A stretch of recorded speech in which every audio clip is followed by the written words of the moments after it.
Selamat malam Bapak Ibu para entrepreneurs hebat, salam entrepreneurs. Perkenalkan saya Andrian, tim Akademi Ciputra Entrepreneurs Club mengucapkan selamat datang di acara Entrepreneurs Academy yang diselenggarakan oleh Ciputra Entrepreneurs Club. Dan malam ini kita akan membahas tema yang sangat relevan untuk perkembangan bisnis Bapak Ibu. Tembus pasar global melalui strategi ekspor impor. Bisnis di era global seperti sekarang ini memberikan banyak kesempatan untuk berkembang lebih besar. Tapi tentu ada juga tantangan yang juga harus kita hadapi bersama. Nah, di sesi ini ya, kita akan belajar dari para pakar yang siap berbagi strategi dan tips praktis untuk membantu bisnis Bapak Ibu menembus pasar internasional. Sebelum kita mulai acara ini, saya akan menyapa lebih dahulu narasumber kami, Bapak Dr. Timotius Febri Christian, Sarjana Teknik, Sarjana Ekonomi, Magister Manajemen, Magister Teknik, Certified Supply Chain Analysis, Certified in Data Science, dan beliau saat ini sebagai Associate Professor Operation Management International Business Management Universitas Ciputra Surabaya, dan telah hadir juga bersama kita Ibu Michelle Sukiyarjo. Selamat malam, Pak Adrian. Selamat malam, Pak Timotius. Dan juga tadi sudah kami perkenalkan ada Ibu Michelle Sukiyarjo sebagai Head of Marketing Departemen Universitas Ciputra. Dan juga ada Pak Fendi Muhammad. Selamat malam. Selamat malam, Pak. Iya, selamat malam untuk Malam, semuanya. Apa kabar semuanya? Baik, Pak. Selamat malam. Ya, selamat malam untuk semuanya. Dan kalau Surabayaan ini kita sapa ya. Ya apa kabare? Baik-baik semuanya ya. Terima kasih sudah hadir di acara Entrepreneurs Academy. Tentunya menjadi kebahagiaan bagi kami untuk bisa bertemu secara virtual dengan Pak Timotius, Ibu Michelle, dan Mas Fendi ya, yang luar biasa. Dan terima kasih atas kesediaan waktunya menjadi narasumber kami. Baik. Dan lanjutan dari proses yang akan kami sampaikan kepada Bapak dan Ibu, kita nggak tunggu lama-lama lagi ya, kita akan segera mulai dalam sisi pembahasan kita. Yang pertama, kami akan undang Bapak Fendi ya, untuk memberikan penjelasan sedikit perkuliahan online di Universitas Ciputra. Dan untuk Pak Fendi, waktu tempat kami persilahkan. Silakan Pak Fendi. Baik, terima kasih Pak Andrian. Selamat malam juga Pak Febri dan rekan-rekan semuanya ya yang sudah hadir di webinar pada malam hari ini. Saya akan izin share screen ya Pak Andrian ya. Mungkin saya bisa dikasih aksesnya Pak? Sepertinya sudah, belum ya? Belum Pak. Belum ya? Ya. Mas co-host bisa dibantu untuk akses Pak Fendi Muhammad untuk bisa menyampaikan presentasinya. Boleh dicoba Mas Fendi? Oke, Belum? Pak. Sudah bisa? Sudah bisa. Baik, terima kasih. Oke, selamat malam Bapak Ibu semuanya. Salam kenal ya, saya Fendi dari tim marketing UC Online ya. Saya diundang di sini oleh CEC ya, oleh Pak Andrian untuk sedikit sharing nih tentang Universitas Ciputra Online ya. Mungkin ada di sini Bapak Ibu yang mungkin sudah kenal ya. Saya lihat tadi pesertanya ada Bu Soplo juga. Halo, selamat malam Bu Soplo. Mungkin kita Selamat sudah malam Bu Joplo. ya. Hongkong menyapa Mas Fendi. Ya, mungkin dari yang lainnya mungkin ada yang belum kenal saya Fendi dari timnya Universitas Ciputra Online ya. Jadi mungkin sudah banyak yang mengenal juga dari Universitas Ciputra gitu ya. Nah, di Universitas Ciputra di tahun 2022 kemarin itu menghadirkan inovasi baru nih Bapak Ibu. Jadi kita ada program yaitu Universitas Ciputra Online atau kita sebutnya UC Online seperti itu ya. Nah, UC Online ini adalah program perkuliahan bergelar ya, S1 maupun S2 yang dilakukan secara jarak jauh. Jadi buat teman-teman yang mungkin saat ini domisilinya bukan di Surabaya atau mungkin bukan di Indonesia gitu ya. Nah, ini bisa mengikuti untuk perkuliahan online seperti itu ya, karena sistem pembelajaran semuanya dilakukan secara online. Jadi lebih fleksibel, berkualitas, dan terjangkau pastinya. Nah, untuk akreditasi perguruan tinggi ya, Universitas Ciputra saat ini kita sudah terakreditasi unggul ya. Jadi kita juga menduduki peringkat pertama sebagai perguruan tinggi termuda dan tercepat di Jawa Timur ya, yang meraih akreditasi unggul dan menduduki peringkat kedua di Indonesia seperti itu ya. Jadi rekan-rekan yang mau kuliah di UC sudah tidak perlu diragukan lagi seperti itu ya. Setuju. Nah, Kemudian apa sih keunggulan dari program UC Online ini ya? Yang pertama adalah sistem pembelajarannya full online, Bapak Ibu ya. Jadi Bapak Ibu tidak perlu hadir ke kampus yang di Surabaya, jadi bisa dilakukan dimanapun dan kapanpun ya. Jadi nanti sistem pembelajarannya secara asinkronus dan sinkronus pastinya. Jadi asinkronus itu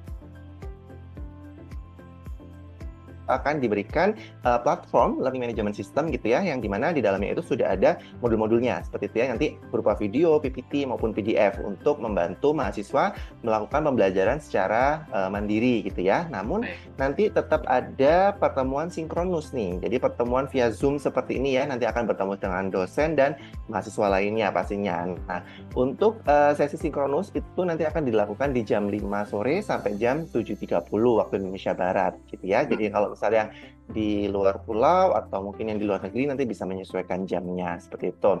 Dan biaya kuliahnya juga terjangkau ya, yang kita tawarkan kurikulumnya pastinya berkualitas kalau di UC, dan pengaplikasian studi kasusnya juga yang terkini. Dan jangan khawatir Bapak Ibu semuanya, jadi meskipun kuliahnya online, Bapak Ibu akan tetap mendapatkan intense mentoring dari dosen seperti itu ya.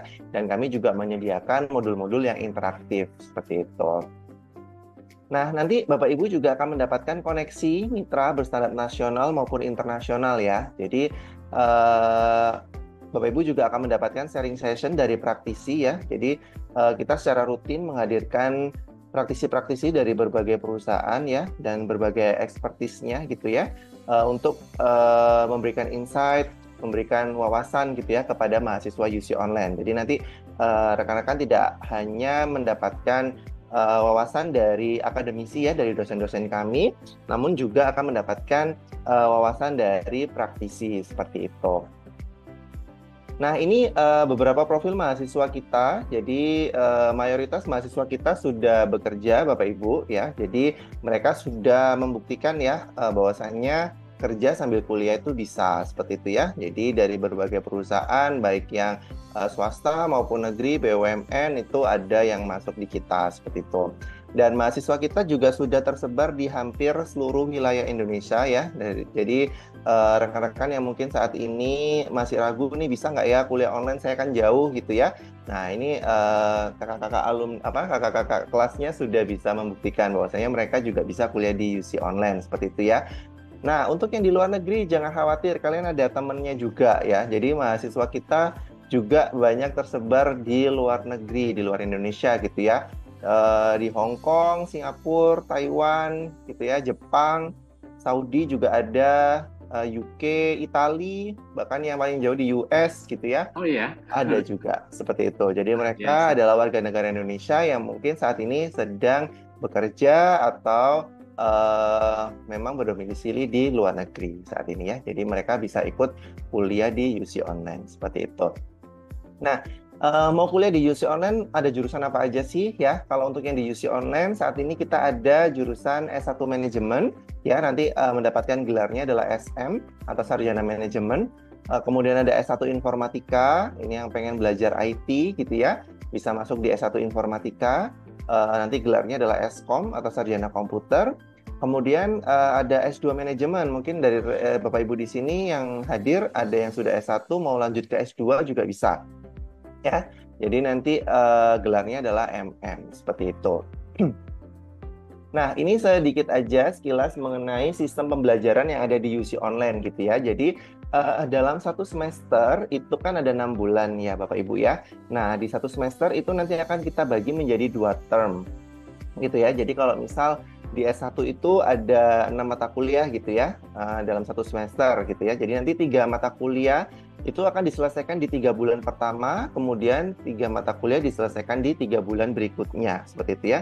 Jadi kita bagi seperti ini, itu akan bisa memudahkan buat mahasiswa ya untuk mengatur waktu, karena kan mahasiswa kami bukan full time mahasiswa gitu ya, mereka juga bekerja, juga kuliah, juga mungkin yang sudah berkeluarga ya, mengurus keluarga. Jadi sistem ini akan sangat memudahkan untuk membagi waktu begitu. Ya, jadi nanti satu mata kuliah itu ada 16 kali sesi ya. Jadi 10 sesinya secara asinkronus atau self learning Jadi nanti bisa belajar mandiri gitu ya melalui learning management system. Kemudian nanti 6 sesinya akan dijadwalkan untuk Zoom seperti itu. Untuk S2-nya kurang lebihnya sama, pembedanya hanya mata kuliahnya lebih sedikit kalau di S2 gitu ya.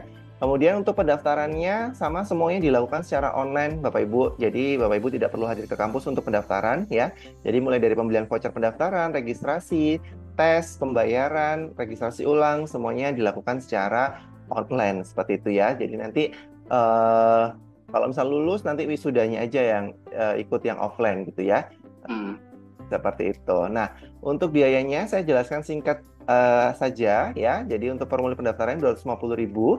Nanti biaya semester 1 yang dibayarkan di awal itu di 15.800.000. Itu sudah terdiri dari DPP, SPP dan SKS ya. Ada 18 SKS. Nah, nanti di semester 2 dan selanjutnya itu hanya bayar SPP dan SKS-nya saja. Seperti itu ya. Jadi sekitar 9 jutaan seperti itu. Nah, nanti proyeksi total biaya sampai lulus selama 8 semester atau 4 tahun itu di 84.400.000. Seperti itu. Itu untuk yang S1 manajemen. Kalau yang di S1 informatika kurang lebihnya sama, hanya pembedanya di biaya SKS-nya saja. Jadi nanti total proyeksi sampai lulusnya di 80.800.000 seperti itu ya. Kemudian untuk yang di S2 sudah free DPP, jadi tidak perlu bayar DPP, hanya biaya SPP dan SKS-nya saja ya. Jadi nanti biaya semester satunya di 16.900.000. Nanti kalau misal sampai lulus selama 2 tahun ya atau 4 semester, itu kurang lebihnya di 65.200.000 seperti itu. Jadi sangat terjangkau ya. Nah, itu tadi penjelasan saya mengenai program yang degree ya, yang program S1 maupun yang S2. Nah, di UC Online itu juga ada program namanya Professional Development Program gitu ya. Ini adalah program non-degree-nya kita ya. Salah satunya kita ada sertifikasi internasional ya. Jadi Bapak Ibu bisa ambil sertifikasi internasional ya. Nanti ini untuk program sertifikasi internasional itu ditempuhnya nanti akan mendapatkan 3 kali refreshment materi ya, masing-masing 2 jam. Kemudian nanti ada self learning-nya juga, kemudian nanti mengikuti ujian sertifikasi. Nah, nanti kalau misal lulus nih untuk ujian sertifikasinya, Bapak Ibu akan mendapatkan gelar ya, gelar sertifikasi ya, seperti yang disebutkan Pak Andrian tadi ya, gelarnya Pak Febri sangat panjang gitu ya. Salah satunya ada gelar sertifikasinya juga di belakang gitu ya. Nah, itu bisa ambilnya di UC juga. Nanti sertifikasinya akan dikeluarkan oleh AAPM ya, atau American Academy of Project Management seperti itu. Jadi langsung diterbangkan dari Amerika gitu ya. Biaya sertifikasinya 12 juta ya. Nanti itu untuk sertifikasinya berlaku selama 3 tahun. Nanti bisa diperpanjang juga di UC seperti itu. Nah, selain sertifikasi internasional, Bapak Ibu juga bisa mengambil manajemen independent course ya. Jadi kita ada temanya Strategic Management and Leadership ya. Jadi ada beberapa materi yang bisa diambil gitu ya. Nanti untuk manajemen independent course ini durasi course-nya adalah 1 minggu ya. Jadi nanti akan ada 2 kali pertemuan online class dalam 1 minggu. Biayanya sangat terjangkau yaitu di 2 juta seperti itu ya. Nah, itu tadi di manajemen, kemudian ada juga di IT ya, di IT short course gitu ya. Jadi Bapak Ibu yang mungkin ingin belajar tentang IT, namun mungkin kalau misal kuliah lama gitu ya, mau belajar dulu nih IT-nya gitu ya, ambil course-nya juga bisa. Di IT short course ini kita ada 4 kelas ya, ada Introduction to Information and Communication Technology, ada Computer Organization and Architecture, kemudian ada Object Oriented Programming dan Database, seperti itu ya. Jadi untuk IT short course ini ditempuhnya selama kurang lebih 3 bulan ya. Jadi sama, nanti ada 16 kali sesi, 10 sesinya secara asinkronus atau self learning, kemudian 6 sesinya pertemuan via Zoom seperti ini. Jadi nanti semuanya ini baik yang sertifikasi internasional, manajemen independent course, ataupun IT short course, itu nanti bisa masuknya di bulan Februari, seperti itu ya. Jadi segera aja kalau mau daftar. Untuk yang IT short course harganya juga cuma 2 juta. Nanti sudah dapat sertifikat dari Universitas Ciputra, seperti itu. Oke, itu tadi penjelasan saya mengenai program UC Online yang ada di UC Online ya Bapak Ibu. Mungkin saya nggak minta waktunya banyak-banyak, nanti kepotong nanti waktu webinarnya gitu ya. Nah, nanti buat Bapak Ibu yang mungkin mau tanya-tanya, bisa di-scan aja, di-save nomor kami ya. Kalau misal mau tanya tentang S1 atau S2, bisa di nomor yang 0813 290 300. Kalau misal mau ikut course-nya gitu ya, bisa tanya-tanya di nomor yang sebelahnya di 0813 333 84236. Jangan lupa juga untuk follow Instagram kami di @uc_online-learning untuk mendapatkan informasi ataupun event-event yang ada di UC Online. Oke, itu tadi penjelasan saya. Terima kasih Pak Andrian untuk waktunya. Saya kembalikan ke Pak Andrian.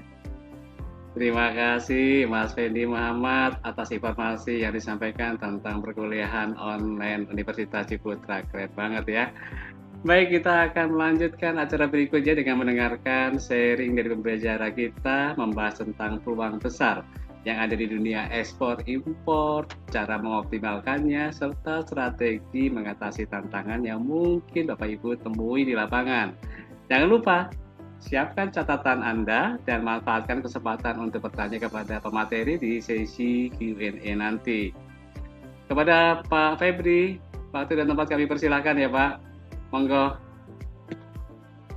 Oke, selamat malam Pak Adrian, selamat malam Pak Febri, Michel, selamat malam Bapak Ibu sekalian, semoga dalam keadaan sehat. Ya. Saya mau izin, ini perjalanan dari Semarang ke Surabaya Pak. Jadi, oh ya? Ya ini kita online dari tol Pak. Oh, jadi gitu ya. Semoga hati-hati perjalanan Pak. Berbagi fokus ya Pak. Enggak Pak, ada teman-teman driver kok Pak. Jadi siap. Kita aman ya. Aman ya. Semoga dalam keadaan sehat selalu. Bapak Ibu, salam kenal, saya Febri, Associate Professor di bidang Operation Management di Universitas Ciputra. Jadi kalau Bapak Ibu nanti bergabung di UC, baik S1, S2, S3, akan ketemu saya Pak, ya di bidang Operation Management gitu ya. Siap.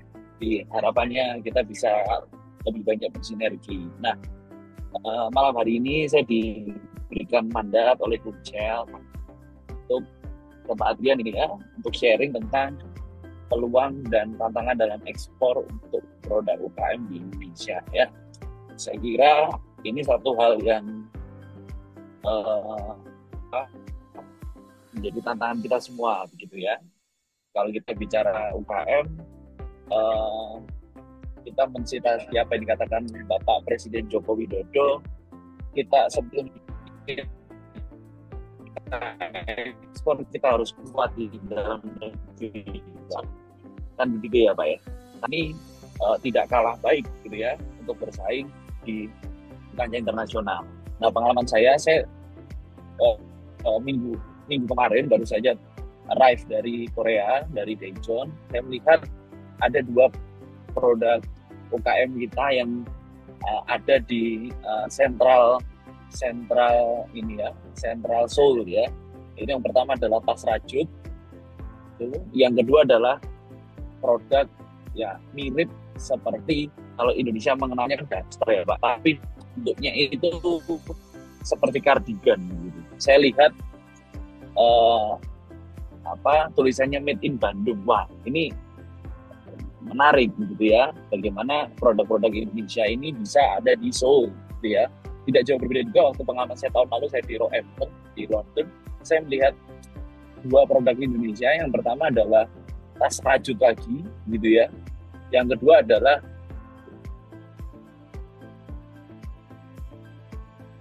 Pak Febri suaranya sedikit kalau ini bukan produk UKM ya Pak. Iya, izin saya matikan video ya Pak supaya sinyalnya baik. Jadi ya, baik. Beberapa kali saya ke luar negeri, banyak produk-produk Indonesia ini yang sudah ada di sana. Nah, bagaimana tantangan kalau kita bicara UKM ini kan menjadi suatu hal yang berbeda ya Pak dengan perusahaan-perusahaan FMCG untuk masuk ke pasar ekspor. Nah, pada malam ini saya tidak akan berbicara tentang perkuliahan bagaimana, tetapi kita akan bicara lebih pada strategi taktisnya Pak. Bagaimana meleverage UKM kita untuk masuk ke pasar ekspor. Tentunya masuk ke pasar ekspor ini perlu menggandeng Kadin Pak. Kadin dan beberapa stakeholder yang lain agar kita bisa memiliki jejaring ya Pak. Mungkin Ya. di sosial media banyak sekali gimmick yang semua bisa ekspor, semua bisa ekspor. Nah, itu cerita indahnya Pak. Tapi cerita kenyataannya ya, banyak step yang harus dilalui tentunya ya. Baik dari sisi legalitas, yaitu sertifikasi produknya, keamanan, kalau produk pangan ya keamanan pangannya, COA-nya, Certificate of Analysis-nya gitu ya. Terus Ya. izin edarnya dan sebagainya sampai handling proses yang terstandarisasi itu menjadi hal yang penting. Jadi ekspor barang itu tidak seindah apa yang kita lihat di TikTok ataupun di Instagram gitu, intinya begitu Ya. Pak. Banyak Kalau tantangannya ya. semua bisa ekspor, semua bisa ekspor. Nah betul Pak, itu memang cerita baiknya Pak. Namun cerita kenyataannya kita akan bedah satu persatu Pak. Nah, Ya. oke. Pak Febri mau izin kalau mungkin seandainya slide-nya Ya. sudah harus berubah disampaikan ya Pak. Ya, siap. Mohon izin bisa dibantu next Pak. Oke. Nah, kalau kita berbicara fakta ekspor dan impor, saya coba merangkum fenomena yang ada di Indonesia ini ya Pak ya. Ya. Kalau kita bicara ekspor dan impor bagi UKM, ini intinya ada di 3 hal. Pertama adalah peningkatan daya saing global, meningkatnya pendapatan, dan diversifikasi risiko pasar. Nah, mengapa kita perlu tahu ini?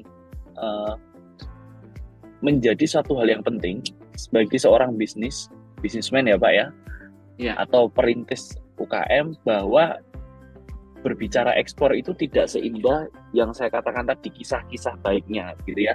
Nah, kita Baik. perlu melihat bagaimana UKM ini memiliki motivasi untuk bertumbuh dulu. Nah, tujuan akhirnya mau ngapain dulu gitu ya. Terus yang kedua, bagaimana langkah selanjutnya untuk mencapai itu. Nah, kita berbicara tentang saat kita mencoba ekspor, kita mencoba peluang baru gitu ya. Dan saat kita mencoba ekspor, kita juga mendiversifikasi resiko pasar. Maksudnya seperti apa?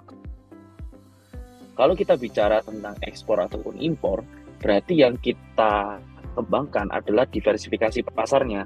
Yang biasa kita mengerjakan pasar-pasar lokal, saat ini kita mencoba ke pasar global. Namun perlu diingat, tidak ada bisnis yang sukses diekspor tanpa dia memiliki pasar lokalnya, Pak. Oh, baik, dimulai Jadi, dari pasar lokal dulu ya, Pak Febri Ya, ya. betul. Karena kan seperti yang saya katakan di awal, Bapak Presiden kita, Pak Joko Widodo sebelumnya mengatakan, jika Anda ingin mengekspansi pasar global, kuatkanlah dulu pasar lokal Anda, kan begitu, Pak. Betul. Karena resiko terbesar itu ada di pasar global, Pak. Resiko kegagalan, gitu ya, resiko trade, ya, resiko apapun ya. Kalau kita pasar lokal, mungkin kita mengirim barang dari Surabaya ke Semarang, ya, Surabaya ke Solo, ya recall-nya mudah, Pak. Jadi kalau Ya. ada reject, kita mudah recall, ya. Ya. Ya tinggal kirim orang, tarik barangnya, selesai. Tapi kalau di luar, Pak, kalau itu sudah Nasional. import, nah, katakan kita kirim udang ya dari Sidoarjo, kita kirim ke Shizuoka, begitu ya, atau kita kirim ke Busan, gitu ya. Nah, Korea, gitu ya. Nah, kalau barangnya sudah di-reject di sana, Pak, lebih baik barang dibuang, Pak, daripada barang ditarik. Karena harganya lebih mahal. Biaya merecall barang. Contoh, per kubikasenya sekian USD. Kalau barang itu sudah apalagi food ya, Pak ya, tidak bisa terserap karena COA-nya bermasalah, sampling incoming-nya bermasalah. Nah, itu yang terjadi adalah barang itu rusak. Karena kan stapel barang itu kan cukup lama, kena jalur merah lagi. Nah, itu akhirnya barang itu harus dikembalikan dan biayanya besar. Keputusan terbanyak yang dilakukan oleh pengusaha adalah sudah dibuang aja. Gitu ya. Nah, itu kan resiko yang tidak bisa kita prediksi, Pak. Makanya kalau kita bicara ekspor, kita harus siap diversifikasi resiko. Dan ya. itu terjadi ya, Pak Febri ya? Oh, terjadi, Pak. Nah, ini pengalaman saya, Pak. Kebetulan 6 tahun, Pak, saya di FMCG ya, Pak ya. Satu perusahaan besar. Sebelum saya jadi associate professor, yang saya tangani adalah ekspor, Pak. Jadi ekspor produk-produk beverage Indonesia yang menjadi ciri khas produk Indonesia, kita ekspor ke beberapa negara ASEAN. Satu kali, Pak, 2015 2017 saya mengekspor satu produk minuman, dan kebetulan Pak ada satu batch yang tidak sesuai dengan COA. Waktu itu kena sampling Pak. Nah, biaya kirim barang plus biaya produk dibanding dengan biaya recall Pak. Biaya recallnya itu 78% dari harga totalnya Pak. Pilihannya adalah ya kalau kembali ini juga rusak dan lama, kalau dibuang ya sudah kita rugi 25%. Atau totalnya kan begitu ya Pak? Betul, sudah dibuang. Nah, pelajaran tuh ya. Ya, jadi apalagi kalau kita bicara produk-produk ekspor yang model kubikasenya 20 feet, 40 feet ya Pak. Nah, itu. Jadi orang siap ekspor berarti dia harus kuat di lokal. Sehingga kalau ada resiko, dia tetap bisa berdiri teguh Pak. Nah, dari statistik Indonesia Pak, tahun 2024, pertumbuhan tahunan ekspor UKM itu 15%. Ini menggembirakan Pak. Berarti makin besar peluang untuk kita masuk ke pasar global. Kita perlu tahu kondisi nyata saat ini bagaimana sebelum kita melakukan strategi ekspor. Yang kedua, kontribusi ekspor UKM itu 20% dari total ekspor nasional. Nah, berarti semakin kuat pengusaha-pengusaha kita untuk dia menapakkan kaki di global, kan begitu ya. Fakta ketiga, pasar utama produk-produk di Asia ya atau di Indonesia itu adalah Asia Tenggara, Eropa dan Amerika Utara. Mengapa Amerika Selatan tidak, Bang? Karena Amerika Selatan memiliki geografi yang mirip dengan Indonesia, sehingga hampir hasil buminya, hasil produknya itu tidak jauh sama dengan Indonesia. Sama-sama dilewati garis khatulistiwa. Jadi tidak ada ceritanya Indonesia mengekspor jagung ke Brasil. Tidak ada ceritanya orang Indonesia mengekspor ketela, pisang ke Brasil juga. Nah, karena hasilnya sama. Jadi Bapak Ibu ekspor hasil bumi perlu dilihat demand ya, kebutuhan yang berdasarkan bentuk geografi negaranya. Sehingga tidak mudah ditipu oleh eksportir itu. Begitu, Pak. Nah, menarik ya. Nah, ya, kita bicara fakta dulu ya, Pak. Mohon izin. Benar. Sektor dominannya yang banyak ya, itu adalah produk makanan, Pak. Mohon izin, produk makanan jadi. Ya, produk makanan jadi. Nah, tekstil dan kerajinan tangan. Makanya tadi waktu saya kemarin Pak, hari Sabtu saya masih di Seoul, Minggu arrive di Singapura. Saya banyak melihat kerajinan Indonesia di Seoul, Daejeon dan Busan, Pak. Sehingga Bapak Ibu yang memiliki kerajinan ya, itu bisa masuk ke marketplace-nya Korea seperti di Indonesia Tokopedia, Pak. Tapi namanya kalau di Korea itu Coupang. Nah, itu bisa, Pak. Sehingga itu menjadi kompetitif. Nah, setidaknya kita istilahnya listing dulu lah, gitu ya, sambil melihat demand kan begitu. Nah, jadi itu Bapak Ibu fakta. Jadi sebelum kita bicara ekspor, kita harus tahu fakta dulu. Karena tanpa adanya fakta, apa yang kita ceritakan itu kan angin surga semua ya, sehingga kita tidak terkena hal-hal yang tidak kita inginkan. Betul ya Pak Adrian ya? Betul sekali, Pak Febri. Ya, oke, bisa next slide Pak, mohon izin. Silakan Pak. Nah, kalau kita bicara ekspor dan impor, kita harus lihat dari sisi keuntungan dan kerugian. Nah, kita berbicara keuntungan, kalau kita sebagai pengusaha yang melakukan ekspor, gitu ya, tentunya aksesibilitas kita terbuka, itu yang pertama. Terus, selain itu kita memperluas jejaring, ya, potensinya tentunya lebih besar, gitu ya, karena market yang kita jual adalah bukan B2C, tapi B2B, gitu kan, bisnis to bisnis, bukan bisnis to customer. Kalau bisnis to customer kita ngomongnya retail ya Pak ya, kerjanya capek, duitnya nggak banyak. Tapi kalau kita bicara B2B, kerjanya dikit, duitnya banyak, kan begitu ya Pak ya. Tapi resikonya pun juga besar, dan membuka peluang globalisasi ya. Nah, adapun ya keuntungan kalau kita impor ya, nah ini berarti kan memasukkan barang ke Indonesia ya. Kalau ekspor kita mengirim barang keluar dari Indonesia. Nah, kalau impor kita harus lihat pertimbangan kebijakan impor, mulai dari FTA, AFTA dan sebagainya ya. Nah, tentunya kalau barang impor, barang-barang dari Tiongkok ini bagus, murah gitu ya. Namun perlu kita pertimbangkan apakah baik dari sisi legalitas dan sebagainya. Tentunya ini yang membuat biaya produksi kita juga lebih efisien. Ya. Dan yang ketiga, ya kita memenuhi demand dari pasar domestik. Kalau kita bicara impor, Bapak Ibu, tentunya kita juga perlu mempertimbangkan sebelum kita impor ini apakah di dalam negeri itu juga ada. Ya, kalau di dekat kita ada dengan harga yang lebih kompetitif, ya sudah kita bantu negara ini memutar roda perekonomiannya. Tapi kalau memang sudah tidak ada, ya sudah tidak ada lain. Jadi kita perlu impor. Kan begitu ya Bapak Ibu. Seperti contoh, kalau Bapak Ibu bisnis kafe ya, kopi atau minuman manis. Kalau di Indonesia ada banyak pabrik gula ya, Sugar Group Company, PTPN dan sebagainya. Berarti kita nggak perlu beli dari luar. Tapi kalau Bapak Ibu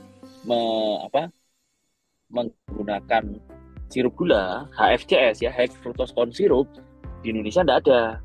Nah, Bapak Ibu harus ambil dari Cina. Nah, satu partai contoh 10 kontainer 20 feet. Nah, itu kan memang tidak ada begitu ya Pak Adrian ya, sehingga kita perlu mengambil dari negara lain. Kecuali negara kita ada ya, kita upayakan gitu kan. Nah, tapi kalau memang nggak ada ya apa boleh buat, kita memang butuhkan itu. Nah, sehingga saat kita bicara ekspor impor, kita perlu melihat apa environment bisnis kita itu mendukung atau tidak ya. Yang pertama tadi fakta, yang kedua kita melihat environment ya, sehingga apa yang kita kerjakan, apa yang kita lakukan ini bisa berdampak terhadap sekitar ya, seperti IPE kan, Integrity Professional Entrepreneurship. Nah, kita bicara E-nya ini Pak ya, bagaimana ekonomi keberlanjutan begitu ya, bukan hanya kita yang bergerak tetapi semua ikut bergerak. Nah, mungkin bantu next Pak Adrian, kita akan banyak bahas di strateginya. Nah, kalau kita bicara ekspor impor, tentunya kita akan dihadapkan dengan tantangan gitu ya. Nah, tantangan ekspor dan impor untuk UKM tentunya ya. Kita akan lihat keuntungan ekspor untuk Indonesia ini secara makro ya Pak ya. Betul. Ini ada 3 ya, akses ke pasar internasional, potensi, membuka peluang ya. Keuntungannya mendapat bahan baku berkualitas, biaya produksi lebih efisien, dan tentunya kebutuhan pasar domestik dipenuhi. Nah, jadi ini menjadi satu bentuk edukasi bagi kita semua ya, bukan perkuliahan ya, kita sama-sama sharing gitu ya. Baik dari pengalaman saya sampai sekarang pun saya masih ada di industri, untuk kita bukan menakut-nakuti, tetapi kita memitigasi resiko. Itu satu hal yang berbeda ya Pak ya. Seorang businessman ya perlu melihat sensing ya, dia melihat apakah ada resiko yang akan dihadapi ya. Dengan kita tahu gitu ya, kita akan lebih cermat ya, tidak asal membuang resource ke suatu hal yang tidak berguna. Mungkin dibantu Pak Adrian, bisa di next. Nah, adapun beberapa langkah-langkah Bapak Ibu, ini langkah strategis ya. Kalau langkah teknis, saya kira di setiap Bapak Ibu buka website ya, bagaimana langkah teknis untuk ekspor barang. Nah, itu banyak gitu ya. Itu harus punya izin. Kalau paling mudah NIB harus punya, BPOM harus punya, halal harus punya. Kalau Bapak Ibu mau kirim ke Singapura harus punya Crescent M gitu ya. Kalau Bapak Ibu mau kirim ke Malaysia harus punya apa, itu ada semua teknisnya, itu lengkap.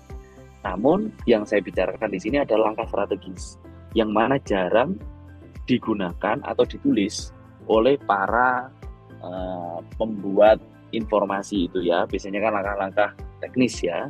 Langkah ada 2, langkah strategis dan langkah teknis. Langkah strategisnya tentunya yang kita lakukan adalah riset pasar. Yang tadi saya katakan, kalau produk kita adalah produk hasil bumi, kita tidak mungkin mengekspor ke negara yang punya demografi yang sama atau punya geografi yang sama, gitu ya. Seperti contoh, kita nggak mungkin ekspor ke Thailand, pisang, mangga, durian ke Brasil karena mereka bisa menumbuhkan sendiri, gitu kan. Nah, kita nggak mungkin ekspor kopi ke Afrika atau ekspor coklat ke Afrika karena mereka bisa punya, makanya kita ekspornya ke Swiss, kita ekspornya ke Prancis, gitu ya, yang mereka nggak bisa buat, gitu ya. Sehingga kita bisa tahu, oh kalau produk saya adalah kopra, produk saya adalah produk apa, kita bisa tahu, oh ya negara yang mana yang tidak bisa menumbuhkan produk ini, sehingga pasti ada demand. kan begitu ya. Yang kedua adalah kita lakukan analisis kompetitor. Nah, analisis kompetitor itu berbicara tentang bagaimana kita melihat kompetitor yang sama dari satu negara. Itu dulu ya. Karena apa yang perlu kita lihat bukan strateginya, tetapi secara pricing-nya. Ya. Kenapa? Karena kan kalau kita bicara ekspor itu kan kita bicara tentang cost leadership, Pak Adrian ya. Iya. Jadi siapa yang paling murah itu yang diambil. Secara umum begitu. Tetapi memang ada beberapa barang yang dia memiliki strategi diferensiasi, uniqueness lah yang dibeli. Biasanya produk-produk kerajinan, ukiran gitu ya. Nah, produk-produk tas itu yang dibelikan uniqueness-nya, value-nya istilahnya ya. Tapi kalau produk-produk yang kita ekspor adalah hasil bumi, hasil olahan, ya yang murah yang dibeli. Kan begitu ya, Pak? Iya. Kalau kita jual briket, ya pengalaman saya kirim briket ke ke Belanda, terus burner ya, ke Belanda begitu ya. Terus juga ini briket-briket atau kelapa itu ya. Mereka membeli karena murah lah. Ya. Karena kan dari Ambarawa, dari Semarang itu kan banyak kelapa-kelapa yang kita bisa buat batoknya jadi briket. Nah itu mereka membeli dengan harga yang murah, gitu ya ceritanya. Tapi kalau kita menjual hasil-hasil karya dari Bali seperti ukiran dan sebagainya, mereka membeli adalah value, nah, jadi makin unik, makin susah, ya itu yang makin mahal. Nah yang kedua banyak dicari. Betul ya, betul Pak, setuju Pak. Yang kedua kita pilih produk unggulan. Memilih produk unggulan ini berarti kita melihat produk yang memiliki daya saing paling tinggi itu apa. Berarti memiliki daya saing paling tinggi berarti tentunya memiliki demand yang paling besar, gitu ya. Makin besar demand satu produk, berarti makin besar peluang kita berkolaborasi dengan kompetitor, kan begitu ya. Benar Pak. Nah itu yang kedua. Yang ketiga, kita harus pahami regulasi dan dokumen. Kalau kita bicara dokumen ekspor, Pak, setidaknya ada 6 dokumen ya yang perlu di comply ya. 4 dokumen industri, 2 dokumen custom, Pak. Ya kan, 4 dokumen industri mulai dari dokumen sertifikasi proses, sertifikasi dokumen, habis itu dokumen untuk port, ya, terus dokumen untuk produk itu sendiri, halal dan sebagainya. 2 lagi ada dokumen custom, mau FOB kah dari Surabaya ke sana atau bagaimana, atau kita mau pakai sistem kredit atau apa. Nah, ini setidaknya ada 6 proses dokumen yang perlu siapkan, ya minimal ya. Bisa jadi lebih banyak kenyataannya ya. Kalau kita kirim ke Jepang bisa 8 dokumen, gitu ya. Kalau kita kirim ke Belanda bisa 8 dokumen juga. Nah, iya. Yang menarik jadi, Pak Febri tadi kan disampaikan terkait ada sertifikasi termasuk halal tadi ya, produk olahan. Dan berarti ini kan disesuaikan dengan marketnya ya Pak. Kalau seandainya itu kebutuhan ke Arab Saudi dan lain-lain mungkin perlu ya. Ya, halal concern Pak. Jadi sebenarnya sertifikasi halal ini yang paling baik itu bukan ada di Indonesia Pak, tapi di Brasil Pak. Nah ini kan agak lucu Pak ya. Justru ya. Karena kenapa Brasil? Karena hampir 60% produk yang ada di Middle East Pak itu eksportirnya dari Brasil Pak. Nah, sehingga halal port terbesar di dunia itu adanya di Brasil Pak. Nah, jadi semua sertifikasi halal yang ada di Indonesia kita beracu dari sertifikasi development halalnya ada di Brasil. Nah, padahal secara negara Brasil itu bukan negara Muslim, tapi karena hasil buminya itu murah, berkualitas baik, sehingga halal centernya dibangunnya di Brasil, Pak, untuk supply ke Middle East, Qatar, Saudi Arabia dan sebagainya. Itu Pak, ya itu faktanya. Sehingga kalau kita mengirim produk-produk yang berhubungan langsung dengan fisiologi tubuh, produk makanan dan sebagainya, kita perlu banyak-banyak belajar ke Brasil, Pak. Nah, kita bisa melihat bagaimana mereka mempersiapkan dokumen itu. Sebenarnya di Indonesia ini banyak dibantu di sekolah ekspor ya, sama ekspor center yang ada di Surabaya. Itu sudah sangat baik, ya, sehingga kita bisa kunjungi. Nah, kebetulan saya kenal baik dengan pengurus Kadinnya dan Ekspor Center Pak Erik, Prof. Thomas Kehatu, dan itu ada di UC semua Pak, beliau-beliaunya ini. Jadi mereka bisa sharing, gitu ya. Oke. Nah, yang keempat tentunya penggunaan teknologi digital Pak ya. Tadi saya contohkan Pak, banyak produk Indonesia, tas, baju itu listing di marketplace-nya Korea Pak, Kupang namanya. Ya. Nah, saya unik, kenapa kok bisa? Ternyata yang jual itu adalah para TKI yang ada di Korea Pak. Oh ya? TKI di Korea itu jadi sellernya macam Tokopedia di Indonesia. Hanya saja mereka tidak punya barang. Jadi saat ada order, mereka menerapkan MOQ Pak, minimum order quantity. Sekali order minimal 100 piece ya, atau 200 pieces.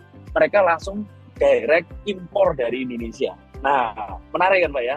Berarti pasar sebenarnya selain Indonesia ini dijajah budaya oleh Korea, kita sebenarnya menjajah Korea dengan produk-produk UKM kita Pak. Nah, kita bisa balas lah Pak ya. Nah, itu uniknya. Jadi Bapak Ibu monggo bisa di-download, namanya Kupang. Itu e-commerce-nya Korea. Itu banyak sekali barang-barang rajut Indonesia yang ada di sana. Nah, itu bagaimana kreativitas pendulang devisa negara kita ini untuk memperkenalkan produk-produknya di negara lain. Terus yang kelima ini yang paling penting Pak, tidak ada bisnis yang berjalan sendiri ya. Jadi tentunya perlu adanya jejaring, baik dari sisi mitra maupun dari sisi customer. Nah, bisnis yang baik, saya tadi ingat apa yang dikatakan rekan saya Pak Dr. Erik, bisnis yang baik adalah bisnis yang berjalan tanpa ada owner yang ada di situ. Nah, itu saya izin citasi kalimat beliau. Berarti bagaimana bisnis itu bisa sustain dengan adanya jaringan dan teknologi tadi Pak. Nah, tentunya the matter of time, every business harapannya ke sana, gitu ya. Tetapi tentunya perlu langkah-langkah strategis bagaimana memastikan bisnis itu berjalan dengan baik. Mohon dibantu Pak Adrian, next. Baik, sebelum masuk ke materi berikutnya, kita sampaikan juga ya Pak, salah satu cara membangun jaringan adalah bergabung lah dalam komunitas Ciputra Entrepreneurs Club. Oh iya, setuju Pak, betul. Ya, setuju ya Pak. Baik, dan kita mengingatkan juga, ya silakan Pak. Ya, karena tanpa adanya kalau pepatah orang Perancis kan mengatakan begini Pak, kalau Anda mau kerja cepat, kerjakan sendiri kan. Betul. Ya, kalau Anda mau kerja jauh, kerjalah bersama-sama. Kan begitu ya, Pak? Yes, setuju, Pak. Siap.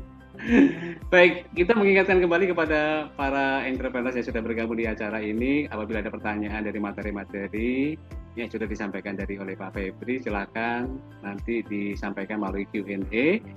Dan kita belajar lagi ke materi berikutnya. Silakan Pak Idi, Pak. Nah, oke, Bapak Ibu, saya mencoba melihat ada beberapa UKM yang dia bisa menembus pasar global. Saya tidak mengatakan bahwa saya dekat dengan UKM ini, tidak. Tetapi ada satu hal yang sama dari dua UKM ini. Mereka sama-sama menggunakan jejaring. Ya, jadi mereka barang sepele ya. Mereka punya produk makanan dan produk makanan itu ya memiliki cita rasa Indonesia. Ya. Yang pertama, yang kedua, mereka mengekspor produk-produk kiran, furnitur dan sebagainya. Mengapa saya ambil dua contoh ini? Yang pertama, mereka menjual produknya dengan strategi cost leadership yang saya katakan tadi. Yang paling murah dia yang menang. Yang kedua, mereka menjual produknya dengan strategi diferensiasi. Semakin unik, semakin mahal. Nah, ini contohnya Bapak Ibu.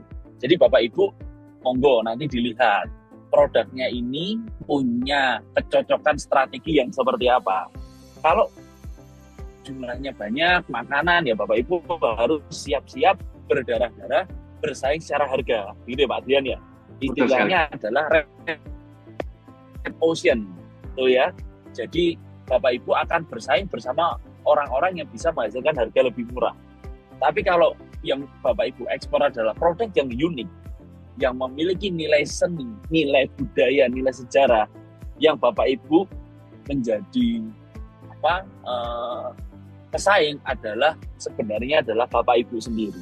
Karena Bapak Ibu akan dituntut menghasilkan produk-produk yang sekreatif mungkin. Kan begitu ya. Tapi kalau produknya adalah makanan, produk-produknya adalah produk yang curah gitu ya, Bapak Ibu akan bersaing dengan kompetitor.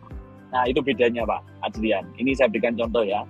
Sehingga apa yang saya katakan tadi tidak angin lalu saja. Jadi Bapak Ibu mulai, saya mau ekspor nih produk saya, katakan, saya kerupuk ramba. Bapak Ibu tidak mungkin berharap, saya bisa menjual dengan harga mahal. Jangan salah, negara tetangga kita seperti Thailand, Filipina itu kulit hewan, sapi, kambing itu juga dibuat dalam bentuk cracker. Ya itu harganya juga murah, gitu ya. Nah itu yang menjadi pesaingnya Bapak Ibu. Tapi kalau Bapak Ibu menjual ukiran, barang-barang yang unik, yang menjadi pesaing Bapak Ibu ya diri Bapak Ibu sendiri. Bagaimana Bapak Ibu bisa mendelivery value terhadap customer dari produk yang Bapak Ibu jual. Nah, itu contohnya Pak Adrian dan Bapak Ibu ya. Ya, mungkin jadi pentingnya next.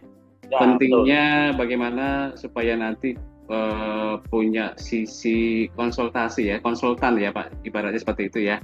Untuk bagaimana supaya nanti bisa memastikan bahwa ekspornya ini bisa menembus pasar global ya di sini ya.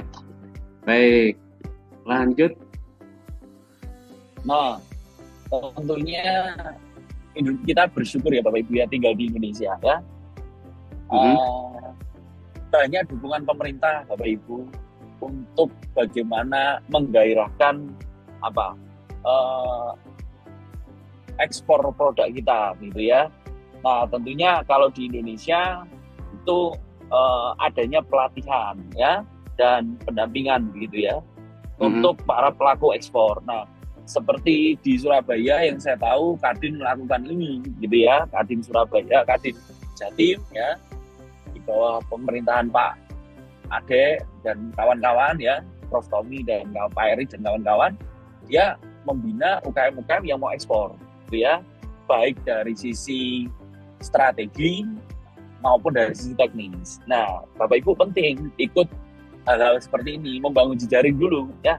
Karena seperti yang saya katakan tadi, salah satu kunci dari ekspor adalah bagaimana kita punya jejaring, gitu ya. Karena tidak mungkin tahu-tahu ada importir datang ke Indonesia cari barang terus mengambil barang Bapak Ibu. Wah itu bisa dihitung ilegal, ya. Karena perlu ada perizinan, perlu ada regulasi yang dilewati tentunya kan begitu ya. Betul. Walaupun kita masuk dalam bridge yang baru saja dilakukan ataupun FTA atau beberapa kesepakatan lain, free trade agreement dan sebagainya, tetap ada regulasi yang harus diikuti ya, sehingga kita perlu melek regulasi. Yang kedua adalah Indonesia memberikan insentif pajak dan bantuan modal tentunya ya. Jadi banyak yang mendapat bantuan modal ataupun insentif pajak, pengurangan pajak untuk produk-produk yang berminat ekspor ya. Sehingga ini menjadi gairah ya Bapak Ibu ya. Untuk yaudah kita ekspor aja fokus ya. Tapi kembali lagi pasar lokal harus kuat. Tadi saya sudah sharing pernah saya menarik barang dari Busan kembali ke Indonesia, biayanya jauh lebih mahal daripada harga barangnya. Itu akhirnya dibuang saja, ya. Nah, terus ketiga adalah penyediaan fasilitas logistik. Nah, dari EMKL-nya atau proses FOB-nya atau dari door to port-nya. Nah, Bapak Ibu perlu belajar, ya. Istilah-istilah ekspor, FOB, terus kredit dan LS dan sebagainya. Nah itu Bapak Ibu perlu belajar sehingga kalau ada buyer, pertama kali Pak Adrian, saya ada buyer itu dari Timur Tengah ngirim briket Pak, 9 burner ya. Nah itu istilah FOB dari Surabaya ya sudah berarti mulai dari Tanjung Perak kirim ke tujuan ya udah ditanggung pembeli ya, kita hanya support dari luar pabrik dan mengantarkan sampai ke pelabuhan saja. Nah kan begitu. Itu istilah-istilah yang perlu dipahami ya. Jadi sehingga kita tidak perlu ragu untuk belajar dan membangun jejaring. Saya kira di CEC ini juga ada banyak UKM-UKM yang sudah sukses ya Pak, barang satu Betul, Pak. dua frekuensi untuk ekspor dan bisa saling sharing. Saya kira begitu. Belajar Setuju. terbaik adalah belajar dari pengalaman orang lain, Pak. Sehingga Iya. kita tidak masuk ke jurang yang sama. Belajar dari pengalaman orang lain tentunya kita perlu komunitas. Ya, tidak ada sharing tanpa caring, Pak. Kan begitu ya? Betul sekali, Pak. Ya. Oke, next. Again ya. Nah, lembaga-lembaga apa saja, Bapak Ibu ya, yang membantu Pak UKM untuk meleverage ekspornya, gitu ya. Nah, tentunya tadi saya sudah katakan, ya ada Kadin, nah terus ada ya ITPC ya, ITPC itu kalau di beberapa provinsi itu berbeda Pak, pusat ekspor, nah macam-macam ya, tergantung regulasi dari masing-masing pemimpin daerah, gitu ya. Tapi yang tentu pasti ada, setiap kota pasti ada Kadin, ya Kamar Dagang Indonesia. Atau sekarang banyak rekan-rekan muda yang tergabung di HIPMI, ya, yang sudah ada divisi-divisi atau departemen-departemen ekspornya. Atau yang ada di sayap kiri itu juga ada, yaitu adalah Junior Chamber Indonesia JCI, itu juga ada ya. Itu di sayap kiri yang bisa membantu teman-teman untuk meleverage bisnisnya, gitu ya. Iya. Untuk mengembangkan, gitu ya. Itu kan juga ada. Dan yang terakhir atas perdagangan Indonesia yang ada di negara-negara perwakilan. Nah, biasanya bapak-bapak, Bapak Ibu, di webnya kedutaan besar di setiap negara, contoh di Belanda di Den Haag, Korea di Seoul, itu selalu mengupdate kegiatan-kegiatan yang berbau demand ekspor, Pak. Nah, itu sering ada. Monggo Bapak Ibu bisa cek di website kedutaan besar, itu kan ada laman perdagangan internasional, mereka selalu memberikan webinar, Pak. Setahu saya hampir setiapnya ada, ya. Cuma periodenya kadang 6 bulan sekali, kadang 3 bulan sekali.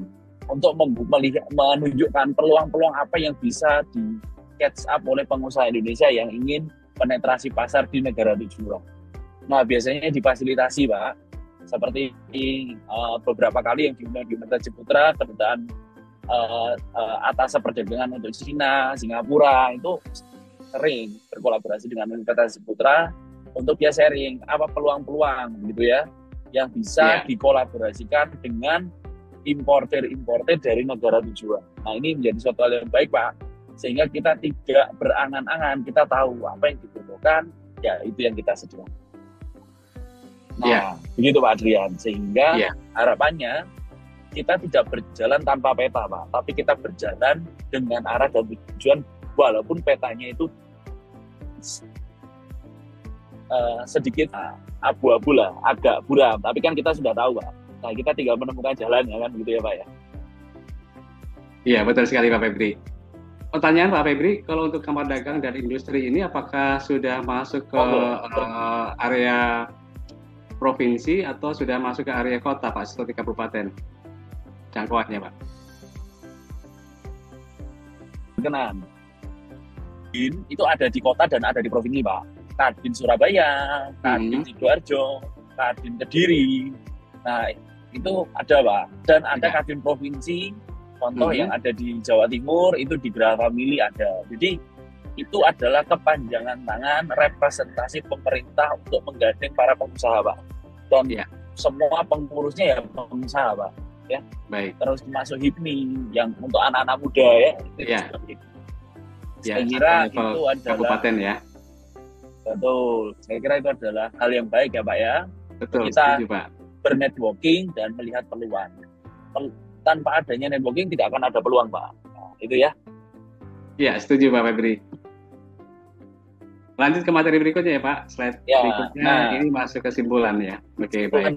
Ya, seperti yang saya katakan tadi, ini bukan kuliah, Pak. Ini sharing ya, Pak ya.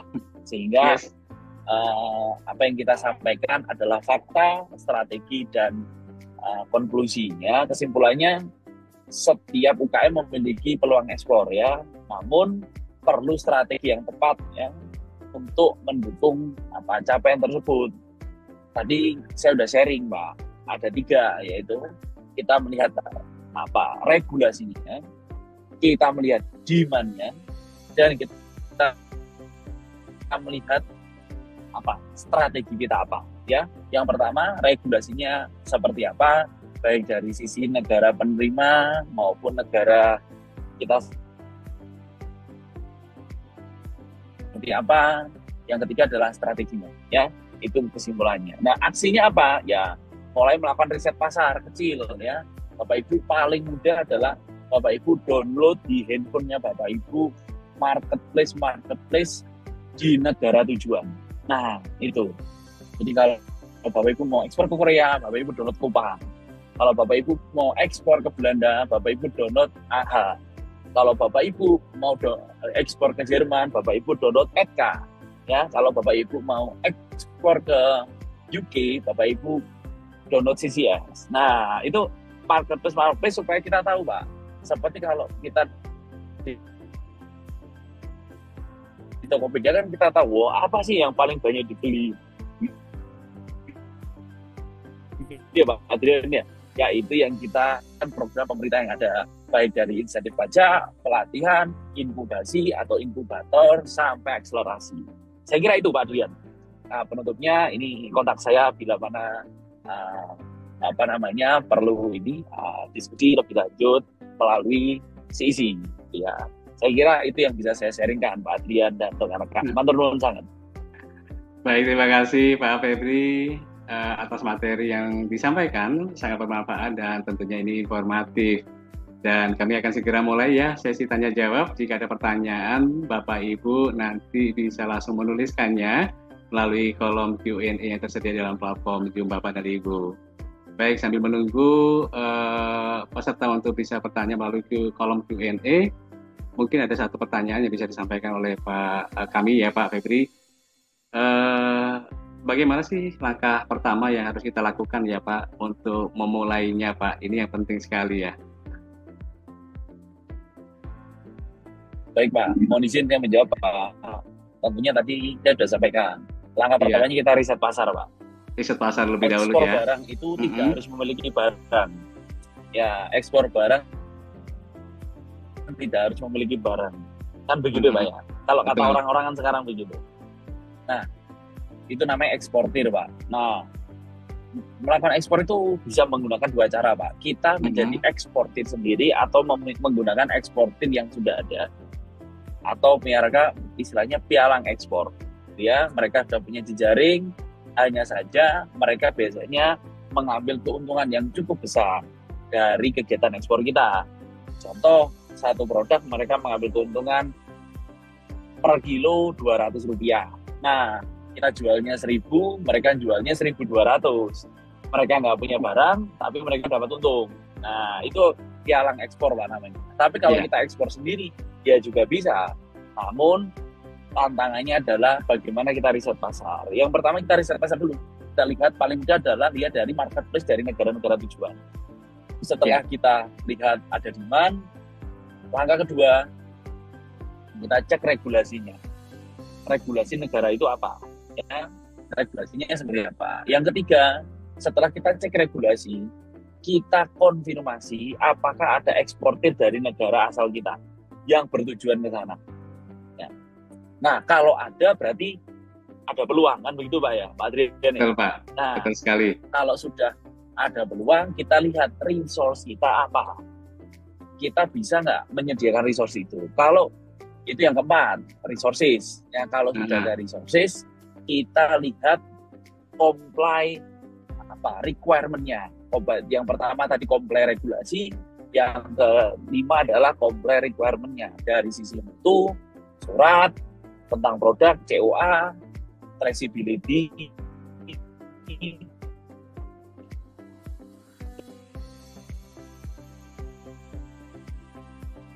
Ya, Pak Febri suaranya terputus Pak.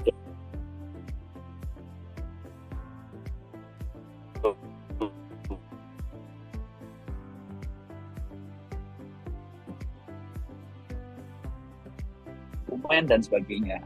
Kalau sudah kelima itu baru kita dari atas perdagangan Indonesia. Pak Ibu, saya sering Bapak Ibu beremail ya.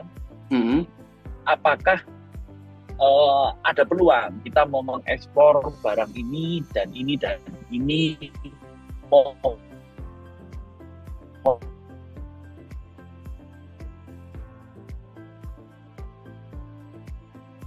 Ya Pak Febri, mohon maaf sekali kualitas suaranya yang kami dengarkan ini terbatas Pak, terputus-putus suaranya.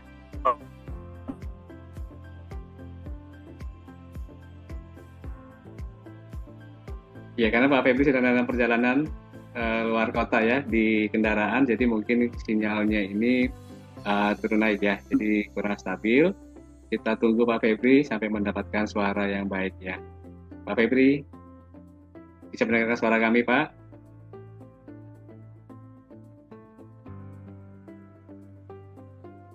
Iya, sepertinya Pak Febri masih dalam kendala sinyal karena dalam perjalanan kendaraan.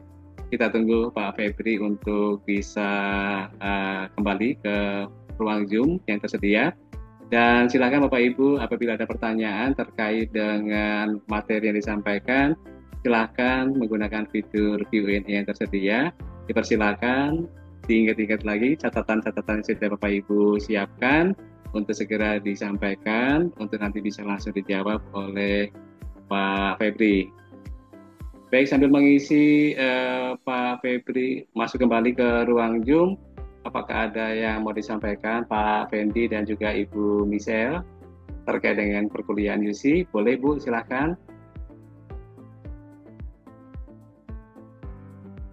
Ya, Pak Andrian. Tadi ini udah masuk lagi. Ya, jadi, sudah kembali ya.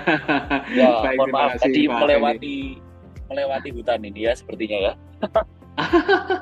Sudah sampai di mana Pak Febri ini perjalanan? Ya, ini masih di tol mana ya, Ngawi atau mana ini ya? Oh, Ngawi, baik. Ya, baik. Nah, jadi yang pertama tadi Pak, mohon izin kita riset pasar. Yang kedua, kita cek regulasi pemerintahnya gitu ya. Yang ketiga, baru kita riset apakah ada eksportir dari negara Indonesia yang sudah berhasil ke sana. Cara ngeceknya gimana? Mudah Pak. Bapak lihat dari data ekspor Kadin ya. Itu ada. Yang keempat, kita lihat regulasi secara produk. Berarti mutu Pak ya.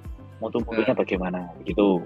Nah, setelah itu baru langkah kelimanya kita beremail ke atas perdagangan Indonesia di tujuh.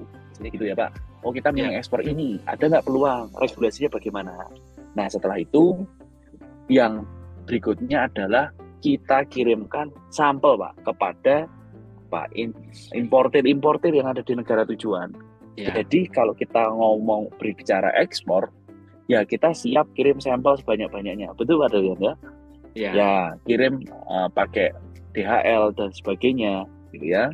Nah, ya namanya menebar benih, ada yang tidak tumbuh, ada yang tumbuh kan gitu ya Pak ya. Nah, Pak.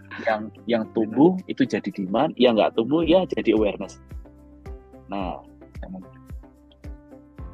setelah itu baru kita berkorespondensi dengan buyer. Nah, baru kita menghitung bagaimana harga, resourcingnya dan sebagainya. Itu 6 langkah praktis kalau kita mau berbicara ekspor. Ya, berdasarkan pengalaman saya Pak Artu ya. Gitu Terima kasih Pak Febri atas jawaban yang sangat mudah dicerna ya.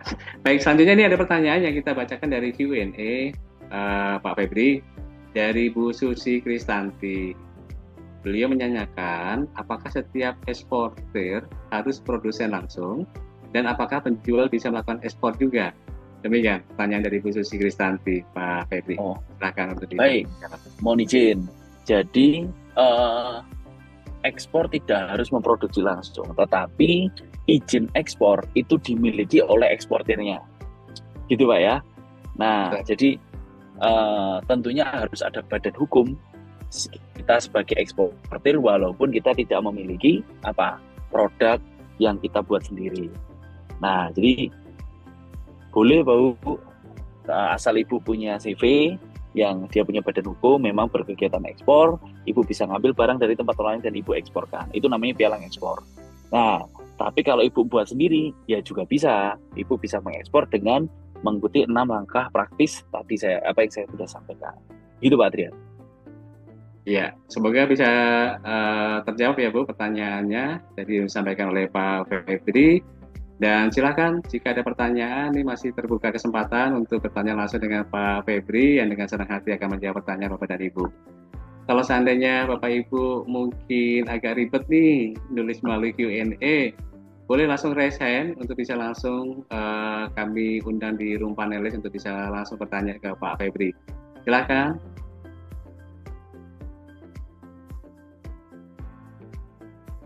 Sebenarnya masih banyak yang malu bertanya, Pak Febri.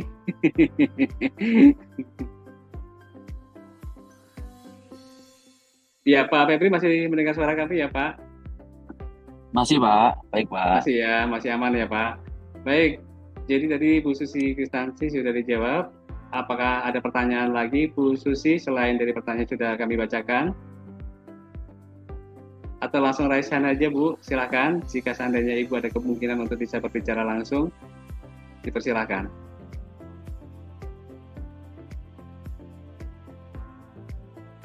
Ya, sepertinya masih belum ada yang bertanya.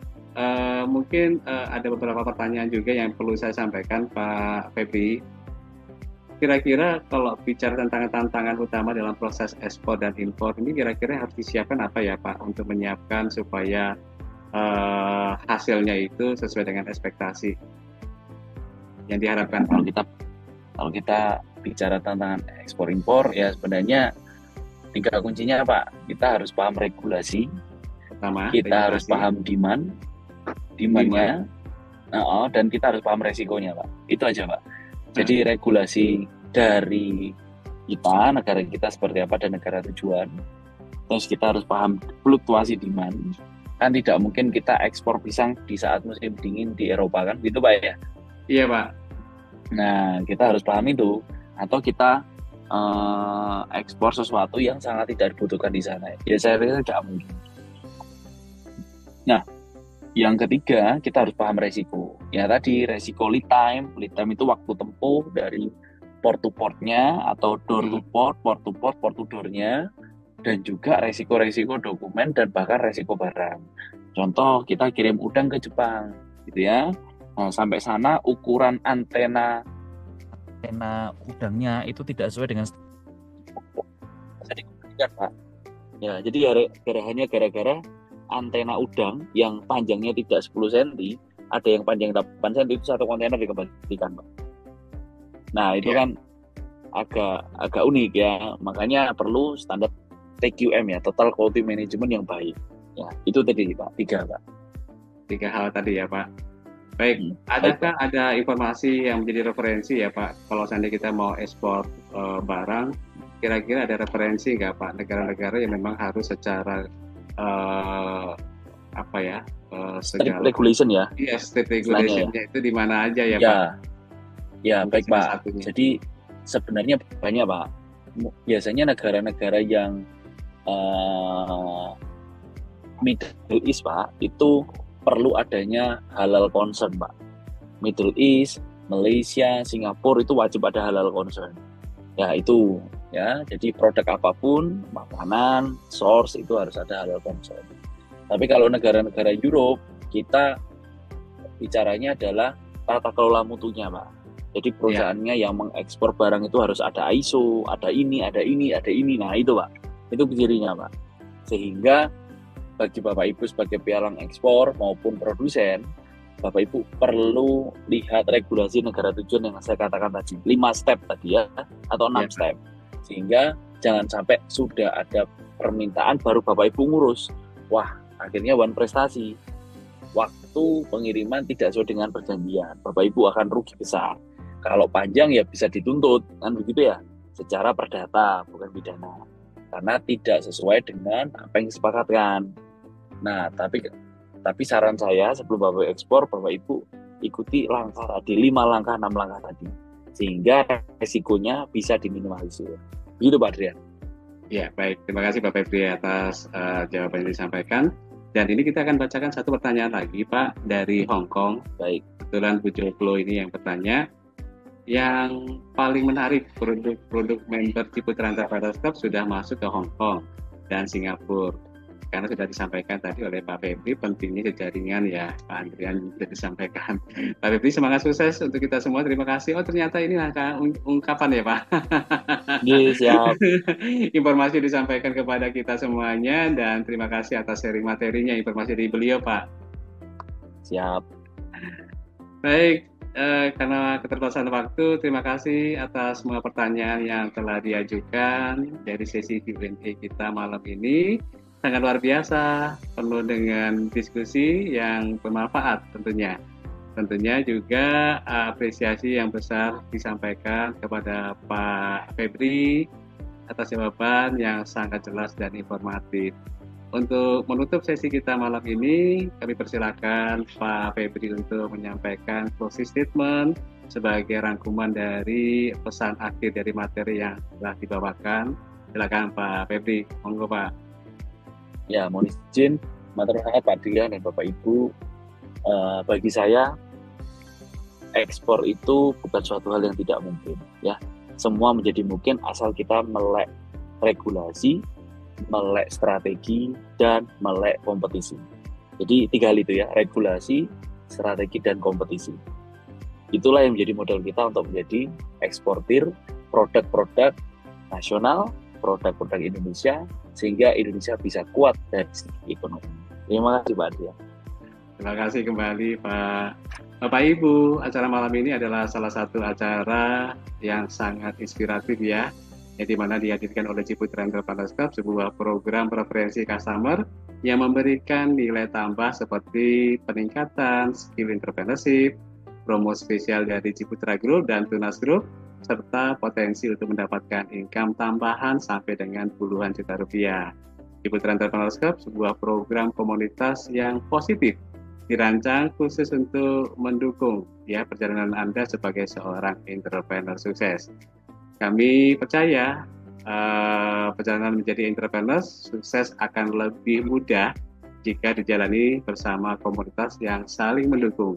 Jadi kalau Bapak Ibu ingin terus belajar, bertumbuh, dan memperluas jaringan bisnis Anda, Ciputra Entrepreneurs Club adalah tempat yang tepat. Dan jangan lupa Bapak Ibu ya, dalam komunitas Ciputra Entrepreneurs Club ini Bapak Ibu akan mendapatkan akses ya berbagai program luar biasa seperti malam ini ya, bersama kita membawa bisnis Bapak Ibu yang lebih baik lagi. Jadi informasi yang dapat kami sampaikan kepada Bapak Ibu, jika Bapak Ibu ingin bergabung bersama komunitas Ciputra Entrepreneurs Club sebagai anggota, Bapak Ibu nanti silakan ya menanyakan kepada Bapak Ibu yang mengundang di acara ini, dan Bapak Ibu nanti juga bisa mengunjungi website Ciputra Entrepreneurs Club dan juga media sosial yang tersedia di Ciputra Entrepreneurs Club. Dan terima kasih, sampai jumpa di acara berikutnya, dan salam entrepreneurs. Pak Febri, terima kasih banyak. Dan juga untuk Bu Michelle dan juga Pak Fendi Muhammad yang sudah bersedia mengisi acara ini. Sampai jumpa di acara berikutnya. Salam entrepreneurs untuk semuanya. Pak Febri, silakan berlanjut ya Pak. Ya, terima Pak Adrian. Sama-sama Pak. Kita tutup acara ini. Selamat malam untuk semuanya.